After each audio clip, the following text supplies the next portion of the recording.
Hello everybody, it's Philly Cuts with another Hump Day Haul. We are up to number 93. You know what, I get together with you guys every week, and we talk about my stack of overpriced brand new comic books because I'm crazy to buy new. Depreciating assets. Alright, anyway, we got some great books here this week.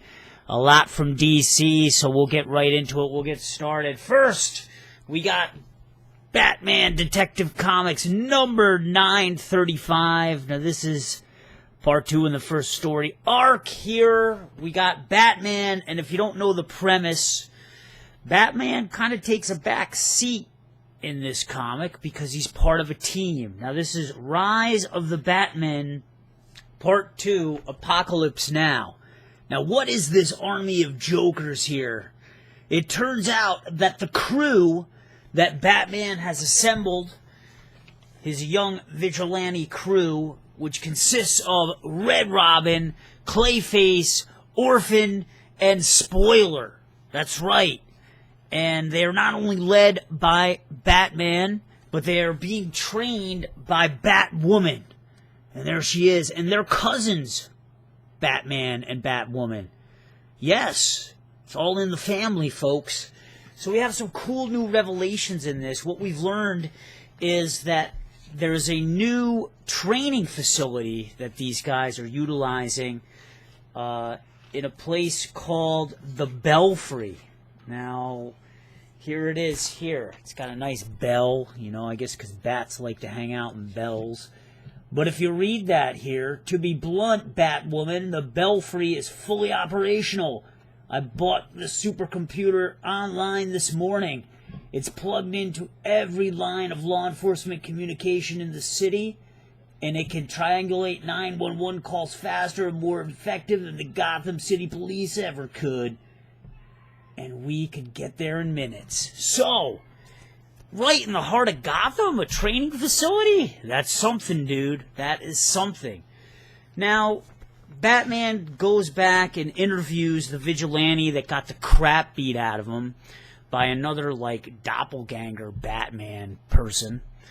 And it turns out that he warns Batman that the colony is here. It is coming. So, that begs the question, what is the colony and what is in store for Batman and his gang of Bat vigilantes? What's also cool in this book as well, we do get to see some of these characters with their masks off.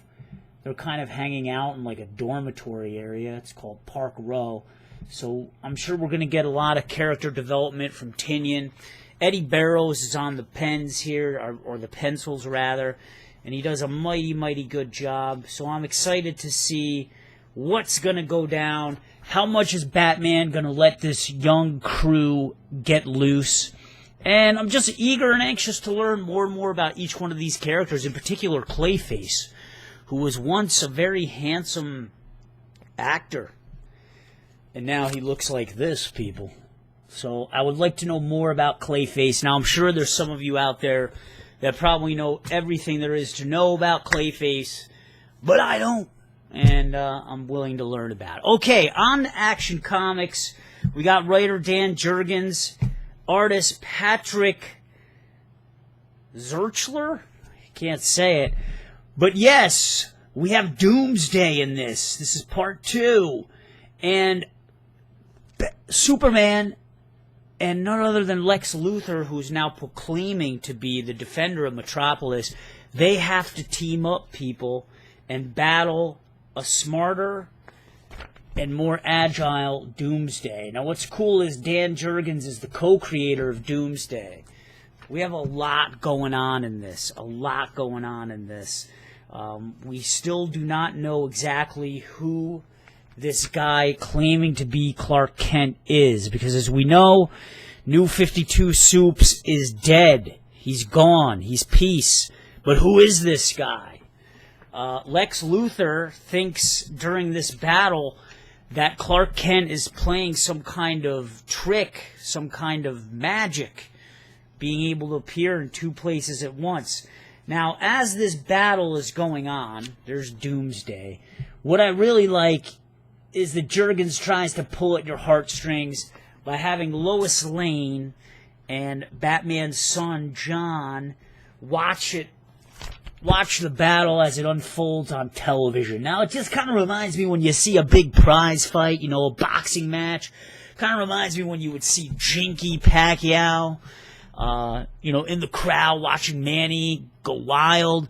And I'll never forget when Manny Pacquiao got freaking knocked the hell out by Marquez and Pacquiao Marquez 4. Yeah, I thought that Jinky was going to have a heart attack. So it kind of reminded me of that. What's interesting is that Lex Luthor and Superman pulled together to fight Doomsday. Are they going to be able to do it? Because Doomsday is a tough cat, and yes, he was somebody who did kill Superman in the past. So it'll be interesting to see how this pans out, and it's really nice to see Superman just being super again. And I can't wait to really fully read and study this issue, because it does look like it's going to be a doozy.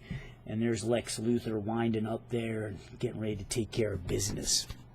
All right, on to Aquaman #1. We got Dan Abnett and none other than Brad Walker. And we see Black Manta here.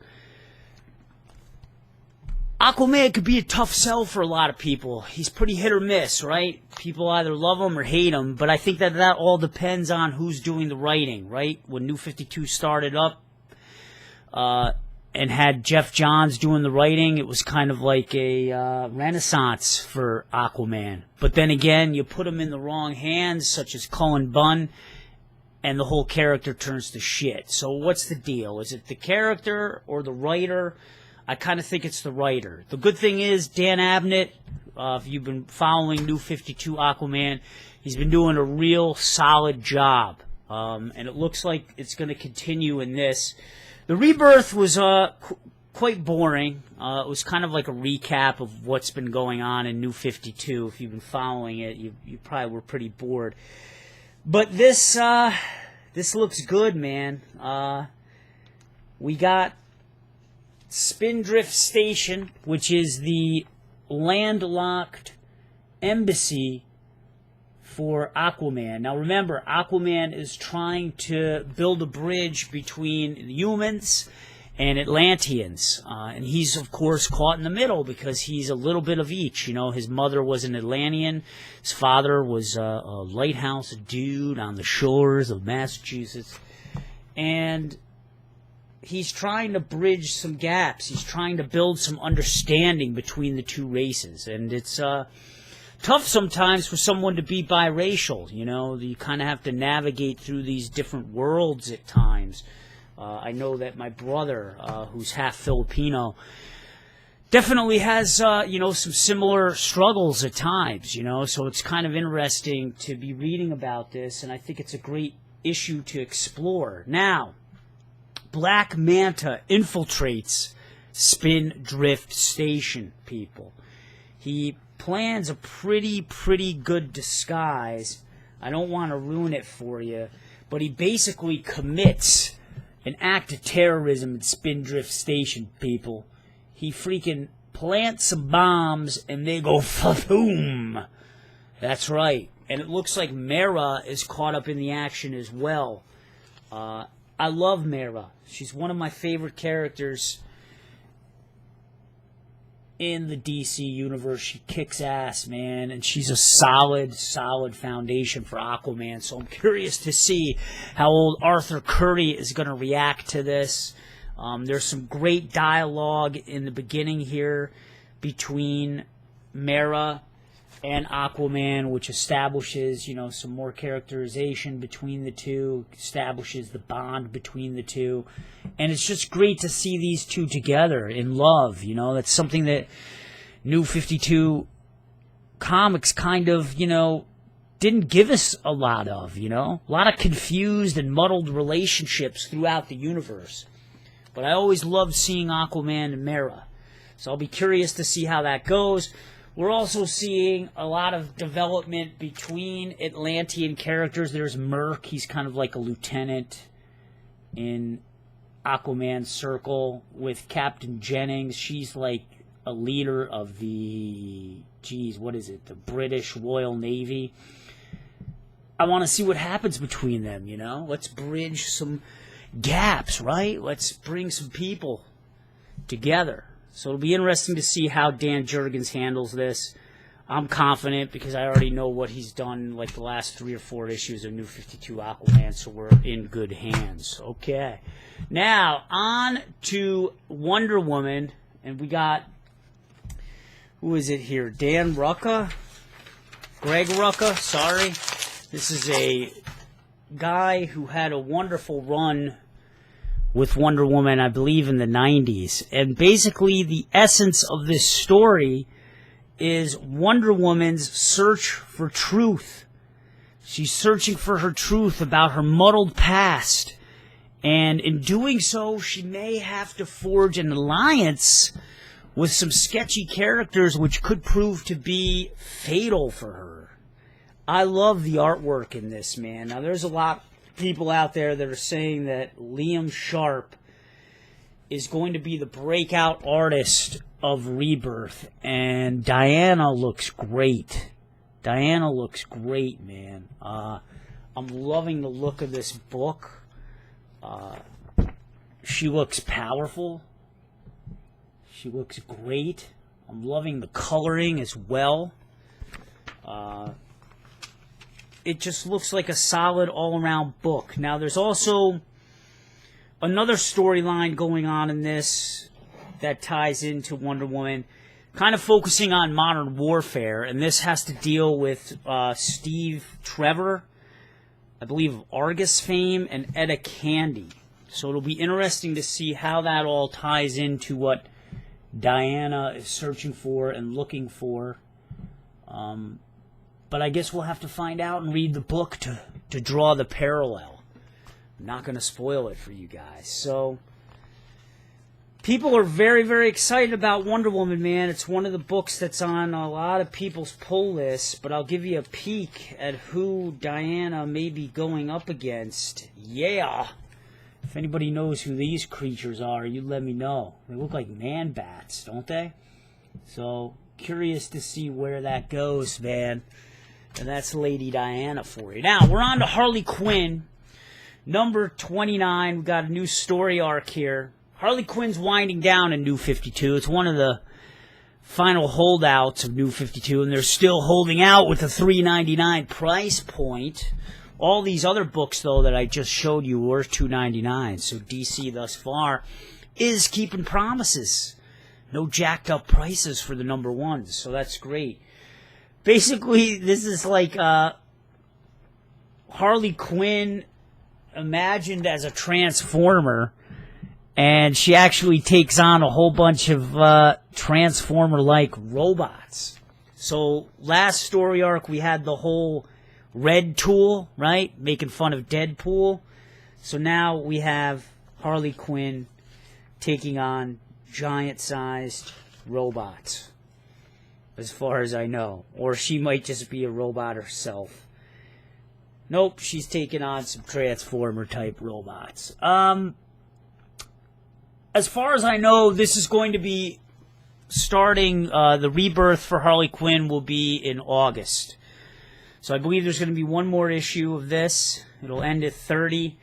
And then Harley Quinn will be going full strength in Rebirth. They're going to keep the same team, so you're not going to worry. There's still going to be Connor Palmetti doing the writing, and then you're going to have Chad Harden doing the artwork, which is great. But even when Timms does the artwork, that's awesome as well. And I think DC's just taking an approach like, if it ain't broke, you know, why fix it, right? Some cool revelations happened in the last story arc, which I thought was pretty cool. Harley seems to have a new friend in the new police chief that has been appointed to Coney Island. The mayor still is not a big fan of her. But what was cool was that Red Tool was planning to marry Harley Quinn. And the wedding guests were bound and gagged. And Harley was like, what's up with this? Why are all the wedding guests, you know, bound and gagged in these pews, you know, in these church pews? Red Tool informed her that he went through Coney Island and rounded up the most notorious and dangerous criminals in all of Coney Island. And that kind of turned Harley on. So it was an interesting twist. I didn't see it coming. And it kind of establishes some groundwork in Harley having some friends, you know. It ended on good terms. They didn't end up getting married. But I thought that was pretty cool, and it worked. And I feel that the writing for Harley Quinn is where it shines. It always makes fun of, like, pop culture and stuff like that, which is great. I love her connection with Poison Ivy, which is always fun and interesting. And she just has, like, a real eclectic crew.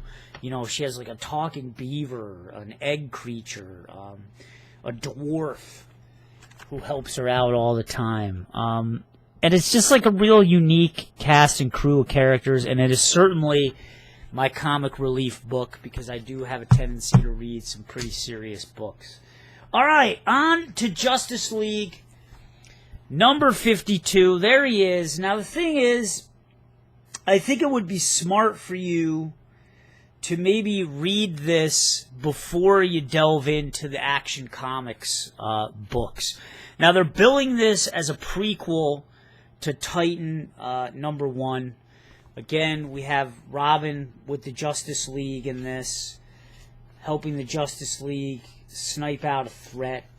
But it turns out that the majority of this issue, I'm looking through it, has to do with Lex Luthor. So, you know what I'm thinking? I'm thinking that Justice League made a mistake. I believe they did. Justice League, the whole Robin issue was last issue. And that's what they were planning on doing. They were planning on having last week's issue, because I think Justice League came out last week, if I remember. Justice League number 51. They were planning to have 51 come out this week and 52 last week. It's weird. And there was some kind of mix-up with the covers. So, scratch that. Number 51 is about Robin joining the Justice League.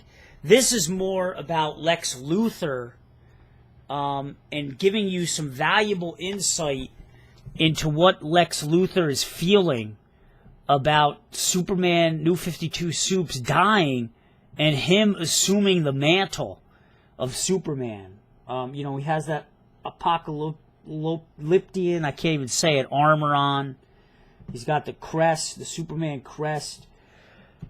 He procured this suit during the Darkseid War, so if you've been reading that, you know what's going on. But this gives you some valuable insight into what Lex is feeling about assuming this mantle. Now, is he going to, like, just erase the memory of Superman, or is he going to honor it? And that's why I picked this issue up. So it's funny, if you look at the promos for this, it's all backwards and screwed up, because Robin isn't even in this issue at all. So I wanted to get this because I wanted to see what Lex's insight was into this. And I'll be interested to see. So, if you haven't read the Action Comics yet, I definitely recommend that you read this first, because it might give you a lot better insight. Alright, on to Marvel Comics.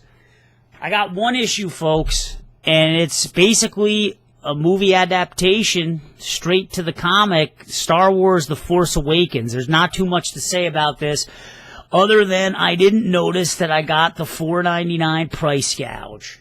And it is literally like Act 1 put out into comic book form. Like straight up. I don't know if they left some stuff out, but from what I understand, they haven't added anything new. So you're not going to get any new valuable insight into this that wasn't in the movie. It's just pretty much a play-by-play. You know, it's basically, think about having maybe a storyboard or something. So I guess it'll be interesting to see, man, how this turns out, if it's just going to keep going that way. But I guess a lot of people are pretty disappointed at how that turned out. My only experience with comic book, movies to comic book adaptations have been with Batman 89. And if I do recall, in that book, they did add some different things to that. But it doesn't look to be the case here. Now, I definitely enjoyed this movie.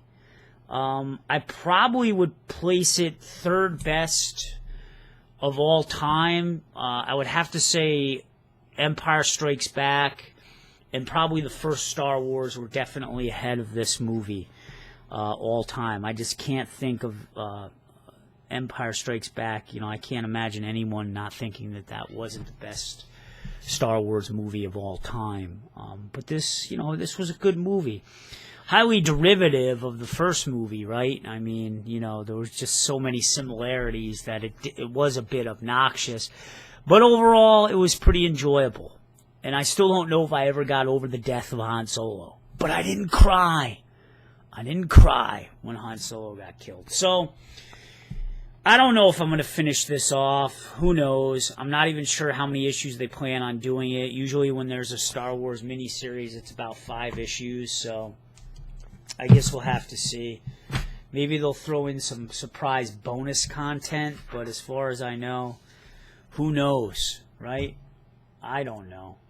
I just don't know. All right, we got another issue returning from Image Comics. I actually got a couple issues from Image Comics returning. One of which is Kelly Sue DeConnick, Bitch Planet, President Bitch. That's right. This has been on hiatus. I do not know what is up with the release schedule of Bitch Planet. It seems like it was like 2 or 3 months ago since 7 came out. I'll be honest, I'm not really reading this anymore. I am getting this, though, for my girlfriend. So this is a bridger for me, man, because my girlfriend honestly does not have much interest in comics. She doesn't really read them, except for this. I turned her on to this, and she really enjoys it. Probably because it's a feminist comic, you know. So she's kind of into those issues and stuff. And in this issue, we are going to be introduced to a trans character, which is interesting. And I don't know in all of comic books, maybe you guys can help me out there, how many transgender characters there have been, you know.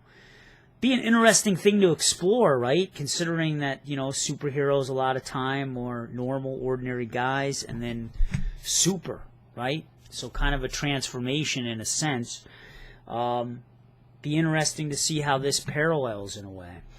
As always, Bitch Planet gives you a ton of articles at the end. Like, you know I complain about Image Comics a lot, about, you know, there not being enough content, but in this one, they give you, like, a ton of bonus content.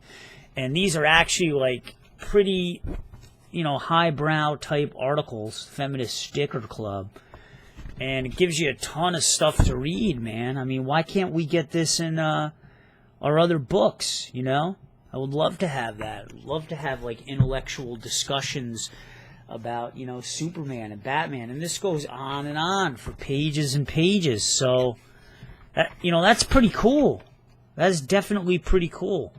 But like I said, I haven't read this in about 3 or 4 issues, so I'm not going to pretend I know what's going on. So, Bitch Planet, there you go, Sarah. Got it for you. And when I see you next time, this will be yours. All right. On to Rumble, number 11, start of the 3rd story arc, people. How exciting. The John Arcudi Insta Classic with, James Herron, Dave Stewart, who does, like, everything. Rathraq, the Killer Scarecrow, returns. He's found his body, folks. His body is found, but he needs to find the heart of the body. See, Rathraq was a god, okay? But his soul got kind of stolen, and his body as well, and he had to inhabit this scarecrow. And he's a kind of a kick-ass dude. He's paired up with a couple ordinary guys, one of which is named Bobby. It's pretty funny, though, that he has found his body, but he needs to get the heart. Now, the heart of the body is on the neck. Let me see here. It says, But the immortal heart has been cut out. That heart now hangs around the neck of Rathraq's archenemy, Queen Xotlaha. I probably said that wrong. With the guidance of Bobby LaRosa and Del Slaughter, Rathraq tries to navigate a modern world where monstrous foes still live in the shadows of the city. He actually has a conversation with his body, which is actually pretty funny, pretty humorous. The taglines in all of this issue are saying that Bobby and Rathraq are going to learn some different things about life and death. It looks like Bobby's mother, who miraculously pulled through at the end of the last story arc, may not be making it this time. She may not be making it this time. And that was definitely heartfelt and emotional. So I'm curious to see what's going to go on there. But if you kind of like a quirky book with really quirky characters, such as, have you ever had a book where there's a six-armed man with a four-headed snake dog pet? Yeah, that's the kind of stuff you're going to get in John Arcuti's Rumble. And I'm just so glad that this is back on tap. I'm really looking forward to it. There he is with his body, sans the heart, people. All right, Rumble. Okay. Another book that I'm not caught up on. I'm so sorry, folks. Drifter. Number 12. Nick Klein. The artwork is fantastic. This is a Nick Klein cover. Ivan Brandon. Basically, taglines: a ghost town on the brink of war, and we're introduced to a new character known as Emmerich. And it looks like Emmerich is traveling with this young girl. Here, they stumble across some kind of shuttle pod that's all crushed up. They say it's crushed up like a can. I mean, look at this artwork, people. I am loving Klein's artwork. I've always loved his artwork ever since I started reading this. They pry this thing open, and all the people are dead inside. Now, the sheriff of this town, she stumbles into this ghost-like town, and she starts making some deals with the mysterious dark character that we all know that Abraham Pollux kind of had some running-ins with. So I'm kind of interested to see what type of alliance is going to be forged between this mysterious dark man and the sheriff of this barren wasteland. Drifter, folks. If you love Stranger in a Strange Land tales, it's for you. All right, and then finally, we got the Matt Kindt, along with his wife, Charlene Kent, doing a lot of the watercolors. Depth, or Department H, however you want to say it. Mia continues to investigate the death of her father, way down, deep, deep, deep down into the sea. There's an eclectic crew of characters down there, and every one of them is to be regarded as a suspect. That's what Matt Kindt is telling us, the author. Can you imagine how on edge you would be if you were in Mia's shoes, right? Having to regard everyone as a subject, including your own brother, her own brother Raj, whom in the last issue wants to just write off their father's death as an accident. And he kind of says to Mia, why can't you just accept that this was an accident? And that, kind of perks up Mia's suspicion antenna. And that's where it goes, folks. The artwork kind of takes a bit of getting used to. It certainly is unique. It's kind of like a pastel-y color kind of feel. This is Mia. She fell down into a trench. Her brother Raj has fallen into the trench as well, or we suspect that he may have. Another member of the crew comes out to rescue Mia because she did go unconscious because there was a fracture in her suit. And then Mia freaks out and says, we got to go back. We got to go back. My brother's out there. We got to figure out what's going on. Kent is promising that each issue, this is going to take place over 2 years, so it's going to be 24 issues. Each issue is to be regarded as a day in the life of this investigation. So 3.5-week investigation. It'll be interesting to see where it goes. It's been kind of a slow burn thus far. Kent is promising to reward single-issue buyers with stuff like wraparound covers. And I must admit, this wraparound cover kind of sucks. I mean, it's kind of, yeah, okay, thanks, Matt. Not very good, but on the inside cover, we got a little bit more exclusive artwork again. And on the back, it looks like a letters page. So they got to step it up, man, on the promised exclusive content for single-issue buyers, man, because I'm not feeling it. I'm not feeling it. I'm enjoying the story thus far, but don't try to sell us something and trump up, oh, you know, single-issue buyers are going to get exclusive content, and then you get it, and it's freaking dog doo-doo, right? You know, like, okay, yeah, I should just trade wait and buy it online for like half price, and it'll cost me like $10 instead of, you know, shelling out $4. You know, usually story arc is what, 5 issues, 20, right? You know, do the math. But hopefully this will pick up, man. Hopefully it will pick up. The crushing claustrophobic area of deep sea exploration, and that's the other ratchet that's thrown in here, is that Mia does get kind of claustrophobic a lot. So, alright, that's been the Hump Day Haul, people. Let me see if I can find a cover of the week. Oh my lord, what do I like here? Oh my god, this is hard. This is hard, but I'm feeling like the death metal freaking Norwegian album cover of Wonder Woman, right? Doesn't that look like something that you would see, like Norwegian death metal or something? You know, this guy lurking in the background, you know, it's just all kind of freaky, right? Don't play those records backwards, kids. Don't do it. Alright, guys, it's been another Hump Day Haul. You guys have a good week. Peace. Bye!